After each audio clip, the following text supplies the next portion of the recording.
Here's the missing piece.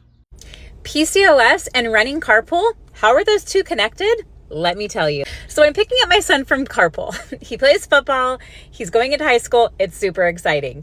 I also have PCOS, and I'm going to talk to you about how I was diagnosed and how it affected my life for the 20 plus years after it happened. 22 years ago, I was freshly home from having lived outside the country for a couple of years. My mom had been diagnosed with thyroid disease, and so she said, we're going to an endocrinologist. I want to get your hormones checked. Next thing I knew, I was in the endocrinologist's office.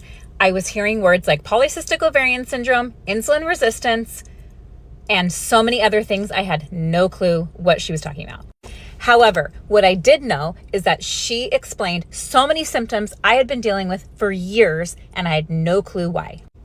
I can still picture the white sheet of paper that she used to explain what PCOS was. She was talking about insulin. She was talking about receptors. She was using an example of doors needing to be opened, someone knocking at the door, nobody being able to answer it. I was super confused and kind of still am to this day.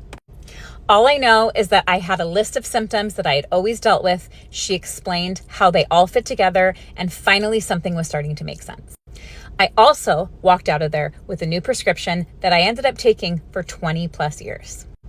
The main symptoms of PCOS that I have dealt with for so long is definitely extra hair in places you don't want it, weight gain, 100%, never feeling full, never. When I say never, I mean never. Irregular menstrual cycles, to name a few. I spent the next years going to different endocrinologists who all said the same thing: eat less and move more. Now, if you are a woman who has PCOS, who has been told that, you can understand how frustrating it is to hear that. It didn't matter what I did. It didn't matter how little I ate and how much I moved my body. I gradually gained and gained and gained. About 8 months ago, my life started to change.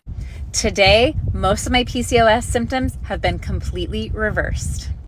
It's such a good feeling knowing that I took charge of my health and was able to reverse so many of these symptoms naturally and stop taking that medication.